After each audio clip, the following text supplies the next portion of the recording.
How's it rockin', Dween Nation? You're listening to the Dween Sports Podcast. We're about to get underway. But before you give us a listen, we'd love if you could like, comment, subscribe, and share.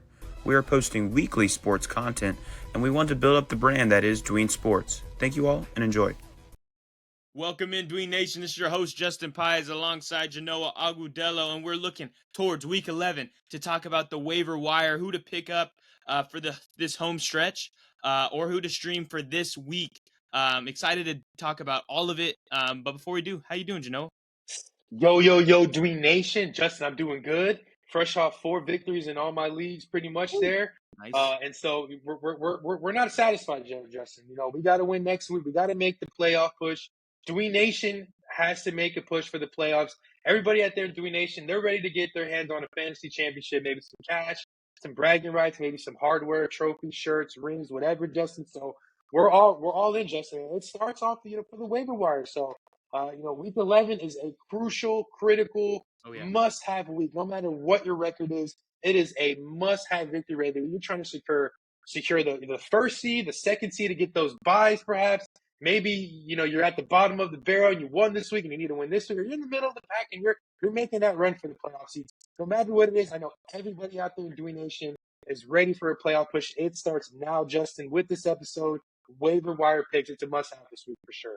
Yeah, and as you're mentioning, if you're any record, you need to use the waiver wire. You need to still keep fighting the good fight, regardless if you're like, oh, I'm 10-0 or 9-1 or 8-2, and I can just chill. No. Or if you're on the flip side and you're like, I don't think I'm going to make the playoffs. Why not keep fighting? This is you won't get this, fantasy football till next year. Keep fighting the good fight. So I agree. Let's dive into the waiver wire at the quarterback position. With the buys that are on tap this week with the Bucks and the Cardinals and the Panthers and the Giants. So no Kyler, no Baker. You're probably not starting Bryce Young or Daniel Jones, but who are you going to pick up on the waivers? I got Russell Wilson as your guy you need to pick up this week. He plays the Baltimore Ravens, who just gave, Joe Burrow the night of his life with, cute quarterback one performance on the week. He was phenomenal, and obviously I'm not saying Russell Wilson's going for that, but we've been pleasantly surprised with how Russell Wilson and the Steelers have played since he's become the starter. He's got Pickens. He's got Mike Williams now. The unfortunate news, Najee Harris is injured. I don't know how long that will be. But with that, if he were to miss time, I expect him to pass it more with Jaylen Warren. So I just expect a lot of good things for Russell. He's been a pleasant surprise thus far this year. And he's got just about the best matchup you can ask for. Yeah, Justin, definitely like that there. They're going to need to, I like Russell Wilson as a must-start week in and week out going forward. They have the targets, they have the coaching staff, and they have the schedule to potentially win the division and knock off these Ravens. And so this is going to be a great game this weekend over there in Pittsburgh. So definitely like Russell Wilson as a start this week. For me, I'm going to go with Drake Maye there. So he had a pretty decent performance there in Chicago. Obviously, that defense was able to help out, but Drake Maye is only owned in 11.6% of leagues. He does get a game this upcoming weekend against the Rams, who are currently playing. I do think that Drake Maye is a cause for some, to have a solid game. Looking at the Patriots as a whole, but not really looking to tank per se. I mean, they already have their franchise quarterback. They can get a wide receiver from picks 4 to 10 in this upcoming draft. They just want to win football games. I think Gerard Mayo wants to win football games. It doesn't matter. They pulled on a win in Chicago. They can pull up a victory, I think, getting to Stafford with that defense. And Drake Maye can kind of carve up that defense. They get the Dolphins, a key divisional game, a team who's struggling. They get the Colts, the Cardinals. And so I like Drake Maye to kind of put things together. We're waiting for a big game out of, my guy that I've been pushing for Demario Douglas, maybe a Jalen Polk, a Hunter Henry. And so, I like Drake Maye to kind of potentially be a guy that you can start in for these next couple of weeks, and the filler quarterback for these next 5 weeks. Yeah, I like Drake Maye a lot. I feel like he's been very solid in fantasy football thus far this year. I mean, he's been surprisingly really great on the ground, and he had 46 yards against the Jets, 95 against the Titans. Last week, only 24. But the Bears are a very solid defense. They're number 1 actually against quarterbacks. Now you get to match up at home against the 22nd ranked Rams at quarterback. So I think that's a game and they're coming off a big win. The Rams will have less time to prep because they're playing right now on Monday Night Football. So I think that's a really great pickup. And you said only owned in 11% of leagues, so he's out there for just about everybody. And it's been pretty good across the board. I mean, And, even though Hunter Henry didn't have a good game, it was Austin Hooper, and he's still got Ramondre, and then he's got a plethora of average to solid at wide receiver. So I think that's good there. Moving to running backs, I think it's kind of a surprise as a J.K. Dobbins manager for the run. You got to pick up Gus Edwards. You got to get him back on your team. He was getting some usage this week. He was definitely being worked. I think a lot of people didn't even realize he was back off of IR this week. But he comes into this game and he's getting just about as much touches as J.K. Dobbins was. I guess he got half the snaps, but when he was on the field, he was getting touches. I don't know why Hassan Haskins stole a touchdown from the chart, this week, but Gus Edwards, he actually looked good too. Before the injury, Gus Edwards was like 2 to 3 yards a carry. It was ugly, and J.K. Dobbins was the one on fire. Now, I think maybe he was working through an injury or something, but with this time off, he's come back and he's looked fresh. So I think Gus Edwards, who's only owned in 20% of leagues, is a guy worth scooping up. Yeah, Justin. I mean, this could be a guy that could potentially start getting goal line carries there, as he did in Baltimore. He's familiar with that Harbaugh kind of coaching staff, that offensive kind of coordinator there. And so they do have, I believe, Greg Roman there as offensive coordinator. And so I like Gus Edwards going forward. I don't think he takes more over than J.K. Dobbins, but hey, you never know with this Chargers offense. For me, I'm going to go with the guy that could potentially be one of the biggest pickups in the next couple weeks, and that is Audric Estime. I think I'm saying that right. Audric Estime. This was a guy that he was 6th round pick, Justin? He was a 6th round. Fifth round pick out of Notre Dame. I really like this guy here to be the next back of Denver. He out-carried Javonte Williams this week. Javonte Williams, I believe, only had 1 carry for a yard. I'm looking at here. I don't even know if that's right. But Audric Estime had 14 carries for 53 yards there. And this wasn't a game where they had to throw. No, this was a game that was back and forth close from the beginning to the end there in Kansas City. And Audric Estime, out-carried him there. And, this year we were very, skeptical about Javonte Williams. And now I see why. This might be a guy that's going to be getting touches a lot as we go forward there. Looking at what, the Broncos are doing there, I think they're kind of a little bit going away from Javonte Williams. And you know what? I think it's time that they do that, Justin. And I like Audric Estime. I know this is kind of a reach, but he's only on in 1.1 percentage of fantasy leagues. They have a home game against Atlanta and this upcoming week, and this is the game to determine who is the future back of Denver. They have a bright future with Bo Nix. And you know what? I do think that Audric Estime is a guy that you can pick up and stash. There's bye weeks in Carolina, so you might not have Chuba Hubbard. You're not going to have Chuba Hubbard or Rashad White or James Conner or Tyrone Tracy, who's performing at a high level. You won't have these guys this weekend. I mean, man, if you're really needing it, you might have lost Najee Harris for the week.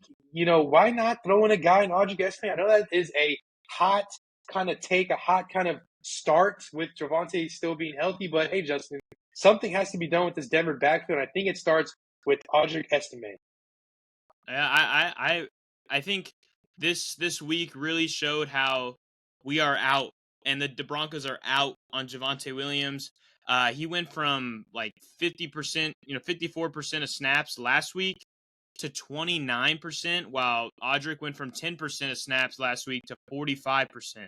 So we're seeing a clear, pretty fast switch of the chain of command at the running back position for the Broncos. Sean Payne came out, said he's encouraged by how Audric played. I mean, he was playing against the hardest rush defense in the league, and he showed out did solid. Obviously, only 5 points in fantasy, but I agree. I think the rookie bump, as the season moves along, is really big, not talked about, and obviously the reason he hadn't maybe come on this fast this year is because he missed 4 weeks. He got injured, and so we weren't able to see him. So it stunted kind of maybe some growth there. But now that he's back and he's been rolling, I think he's really a must pick up. I would rather have him rest of the season than Javonte if anybody's still owning Javonte, aka me. So it's like if you want him, he's going to be out there on Wednesday or Tuesday or whatever on the waiver wire because he has been awful, and Audric looks to be the guy taking over. So I like that there. Moving to wide receiver, we kind of foreshadowed it in the last episode when you were talking about the 49ers. and how things are looking up. And in doing so, I think Ricky Pearsall is a really great pickup. He's only owned in 24% of leagues, so 76%. He's out there. He's on your waiver wire. He played very good against the Tampa Bay Bucks. He's the wide receiver 3 for them, yes, with Jawan and Deebo Samuel. But Deebo, he goes back and forth of playing in the backfield, and he gets some catches, but Ricky Pearsall is going to be out there, and I really like Pearsall. And as we mentioned, there's great matchups for them rest of the season. So I expect a lot of good things. He was, on the field for 64% of snaps this week, coming off of an injury or coming off of the bye. So his snaps are increasing, especially off the bye. It says a lot that this team is looking forward to him. Obviously, missed a lot of the year because of he got shot and was out. Now he's finally here, placed in a really good offense, and I think things are going to start cooking for them. Yeah, Justin, I definitely like Ricky Pearsall. May I say he's a great flex start going forward? I mean, Justin, you got to think about it this way. Ayuk had a great season. Pearsall kind of takes all that volume, snaps, shares, targets there. And you kind of have to copy and paste on what Ayuk did last season with Deebo there and Kittle there. And now with Ricky Pearsall there, this is a guy that we drafted, in the first round there, Justin? He looked good yesterday. You can make the argument that if he didn't have his incident before the season started, he could be already up there as one of the top rookie wide receivers this year. Behind Neighbors and Brian Thomas, and so definitely like Ricky Pearsall going forward as a start. And look at these bye weeks. Obviously, Mike Evans and Godwin are not playing at the moment. Marvin has a bye. Neighbors has a bye. We're not really starting anybody there in Carolina. They just traded Deontay Johnson. Maybe Leggett. I don't know if you were starting Leggett. But this is a guy that you can plug and play there. Definitely like Pearsall is a great flex option this upcoming week against Seattle. Definitely love Pearsall. He fits that number 14 Pickens, Deebo. It's exciting there. For me, I'm going to go with Mike Williams. Now, this is a guy who scored a kind of lob touchdown yesterday to kind of go ahead with that Steelers victory. Only owned 25% of leagues. He was kind of the, afterthought there when Devontae Adams got traded to the Jets. And Aaron Rodgers kind of threw him on the bus. And so I felt like ever since then, Mike Williams really wasn't interested in playing football for the New York Jets.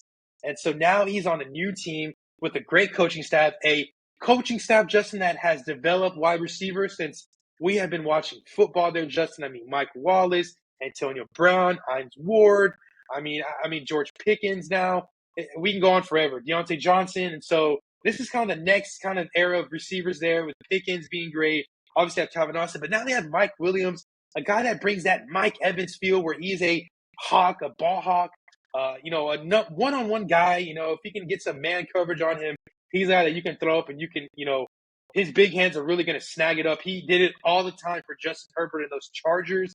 He was that, 1-2 punch with Keenan Allen. Now he gets a 1-2 punch with a younger receiver in George Pickens. I'm very excited. The only thing with Mike Williams, Justin, is he just gets hurt very easily. But if he's healthy, he is a guy that can be scoring a touchdown every week. He does not need to have 50, 60, 100 yards. Just a touchdown, maybe a couple catches a game. He is capable of doing it as long as he's healthy. Only owned at 25% of leagues. He has Mr. Unlimited throwing the ball to him. If something were to happen to Mr. Unlimited, you still got Justin Fields as a backup. So Mike Williams is a guy you can pick up and see what he does this week. And maybe you can start him against the Ravens. But definitely a guy that you can definitely have in your daily fantasy lineups. So give me some Mike Williams off the waiver wire. This guy you can potentially be starting and feel good about it. Yeah, I really like Mike Williams. I mean, the fact that I feel like a lot of people are looking at him kind of like he's like old Allen Robinson or something. Like he fell off and he's not good anymore. But he was in a situation where it was kind of ugly. I mean, the Jets, and he's coming off an ACL injury, so there was a lot of commotion there. Obviously, he's not one of Aaron Rodgers' guys, so it just seemed like an issue right from the start in New York. But now he gets this chance with Pittsburgh where they traded for him. Gets to be the number 2 wide receiver on a solid offense, one of the most surprising offenses of the year. Was able to score a touchdown in his first game. I mean, I'm sure he knew like 5 snaps going into this game because he just got there. Mm-hmm. But the one that you needed to know, he got it and he scored. He was kind of throwing shade at Aaron Rodgers, kind of funny with his hashtag. But I like it. I feel like he's got juice again. We're not that far removed from him being a top 15, top 20 wide receiver in the league, and I'm not saying he will be. But he should be better than what, barely being owned in fantasy leagues. So I really like that there. Mike Williams helping this Pittsburgh team kind of, be one of the surprises of the league this season. And then, as always, we always close our episodes with defensive streamers. This week, last week, we saw the Patriots be really, really great. Surprisingly, the Bears were really, really bad. I think due to the offense, more or less. But yeah, so going into this week, I have the Packers as my, defensive streamer of the week. They play the Bears, who have been arguably the worst offense over the last 3 weeks. And the Packers are coming off a bye. The Packers own the Bears. This could be, if they get smoked, if the Bears get smoked, I could see maybe a firing of Matt Eberflus, which would be great news for Chicago fans. But I just think the way Chicago's been playing, I mean, the Patriots put up 25 points against them on the defensive side last week. I think the Packers are a better defense, and I expect them to dominate.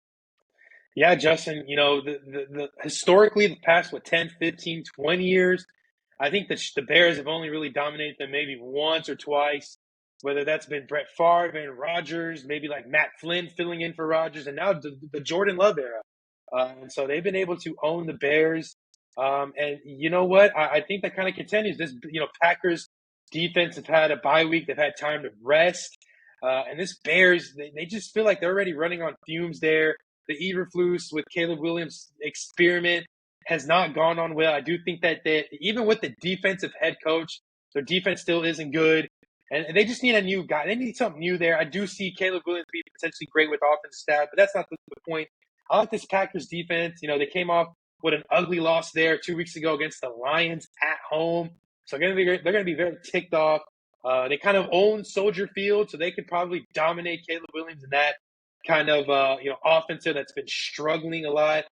For me, I'm going to go with the Dolphins there. They're currently kind of shutting down Matt Stafford and that electric Rams offense. So they get a home game against the Raiders. It's probably not going to be Gardner Minshew, the quarterback. It actually might be Desmond Ridder, the former Falcons QB. And so that could get disastrous as well, Justin. I mean, we don't know how much of a rapport he has with those receivers. He literally just got signed to the team just 2 weeks ago. So we're not really sure what to expect. Obviously, they have a bye week to get prepared for that. But, this Dolphins defense has, Calais Campbell and Jalen Ramsey there. It has some guys that can, pass rush there. And so I really like this Dolphins, offense or defense, excuse me, just get into the football line of scrimmage there. They currently just sacked Matthew Stafford. And so they're probably going to start sacking Gardner Minshew, Ridder, or ain't no comment, whoever it is. So I like the Dolphins defense. Surprisingly, only owned in 25% of leagues, Justin. So definitely that percentage is going to go up for sure this weekend. Yeah, I agree. I think the Dolphins are a really great defense to pick up. I mean, honestly, if you had said this 3 hours ago, I'd have been like, the Dolphins defense, they've been kind of struggling, but the way they're looking tonight, they look really good. And I feel like they can keep up that momentum, especially if they get a victory. So I agree. And the Raiders have been one of the worst teams in the NFL. I don't think a week of rest is going to just turn them into something really great. So I agree. Dolphins, good defense. Packers, good defense. Dewey Nation, we got you some waiver wire guys you need to go and scoop up this week. Hopefully you won in week 10, and hopefully this will help you win in week 11. But thank you guys for listening. As you guys know, our Dewey Nation listeners, that we got more and more content this week coming to you on Wednesday or Thursday. So stay tuned for that. And Jano, send us out. Yes, Dewey Nation, thanks for watching. This was our waiver wire picks of the week. We have some content, as Justin mentioned, we're dropping land of the week. So thanks for watching. We love you guys. And as always, peace.